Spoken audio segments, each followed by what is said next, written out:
How to add a beard using FaceApp. Wondering what you would look like with a beard? Here's how to add a beard using FaceApp in seconds.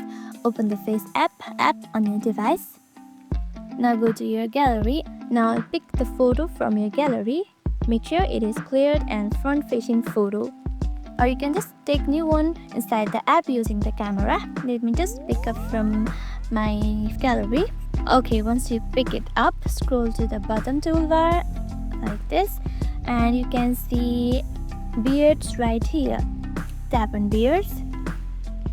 You will see multiple styles to choose from here, like full beard or mustache or lion or more.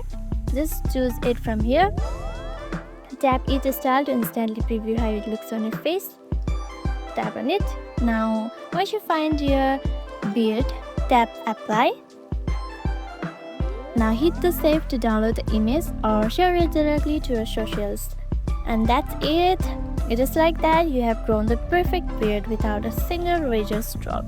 If you found this helpful, drop a like, subscribe for more tips, and tell us in the comments which beard suits you best. Thank you for watching.